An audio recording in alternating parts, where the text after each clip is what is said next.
Hello again, everyone. I'm Richard Watson, and this is Anglais the Easy Way. Today, I'd like to talk about a video from the site TED.com, but you can find it in other places if you really want. The title of the video is How to Get Better at the Things You Care About. And the speaker is Eduardo Briceño, who's from Venezuela, but I think studied at Stanford afterwards. And basically, he thinks that we need to divide up our time and make a distinction in how we're trying to do things. He says the most effective people and teams in any domain do something that we can all emulate.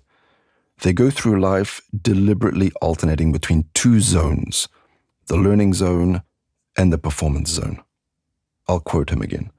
The learning zone is when our goal is to improve. Then we do activities designed for improvement, concentrating on what we haven't mastered yet, which means we have to expect to make mistakes, knowing that we will learn from them. That's very different from what we do when we're in our performance zone, which is when our goal is to do something as best we can, to execute. Then we concentrate on what we've already mastered, and we try to minimize mistakes. This basically works best when we make a decision exactly what we're doing, learning, and so improving, or performing, and so doing our very best. He makes the point that we can either maximize our immediate results or our future results and growth.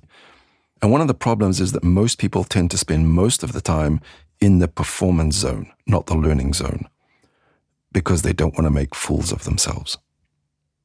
In the learning zone, you need to do what we call deliberate practice. This involves breaking things down into small sub-skills and practicing them deliberately and carefully. Make a list of them if you need to, so that you don't forget what you're doing. It's about repeating those small sub-skills and basically keeping yourself just at the edge of your ability, right where you feel challenged.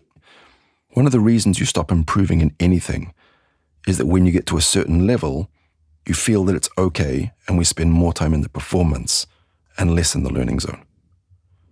In the learning zone, we have to believe that we're going to get better and grow. And there has to be low stakes, which means that if you make a mistake, it's not dramatically bad. When you're speaking English, have you ever thought of doing it in a way that's deliberately dangerous, where you might make more mistakes in order to learn and improve long-term? Any system that teaches us that mistakes are always bad is problematic. Now, it could be at school or in a company. If you're not allowed to make mistakes, then you're not allowed to grow. It's as simple as that. Now, it may be that your performance is at a level that's good enough, and your company doesn't want to take chances, and that's fine.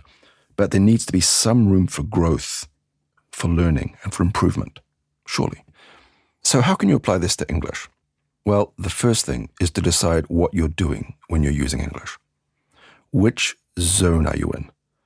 Make a habit of deciding exactly what you're doing. If you're in the performance zone, do it properly.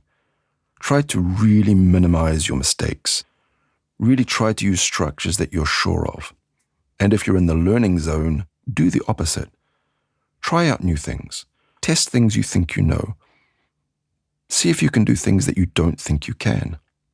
As he says in the video, we can create low-stakes islands, which means places where you have low risk, in an otherwise high-stakes sea. There are spaces where mistakes have little consequence. For example, we might find a mentor or a trusted colleague with whom we can exchange ideas or have vulnerable conversations or even role-play. Or we can ask for feedback-oriented meetings as projects progress. Or we can set aside time to read or watch videos or take online courses. So make an effort to review what you did. Do it carefully. Go back and make a note of what you could improve next time and what changes you could make. It seems to me that it's mostly about thinking clearly about what you're doing. Make up your mind if you're trying to perform to the maximum of your current level or if you're trying to learn something and grow. If you're with other people, make sure they know what you're doing. You can make it clear that you're exploring and not just performing. And if you're practicing, you could make a deal with yourself to practice speaking very, very slowly, for example, just for a few sentences. See how well you can put together your sentences and find your words and pronounce them when you're speaking incredibly slowly like this. This kind of deliberate practice can really make a difference to the way you see your skills. It breaks you out of stale habits. Stale means not fresh. So it breaks you out of stale habits and helps you to see things differently. You might feel freer and you might try new things. And when you're enjoying learning, it's easier to make time for it. All these things can help you make progress and to really feel it. Of course, this is not only linked to language. This is linked to every skill you might want to learn in your life. Now, if you want to practice something a bit special, go back and listen to this episode again and try to identify all of the expressions I used with the verb make. Just to give you an idea, make progress, make an effort, make a deal, make time, make a difference, or make changes. Anyway, go and have a look, see what you can pick out. I'll catch you next time. Don't forget to subscribe.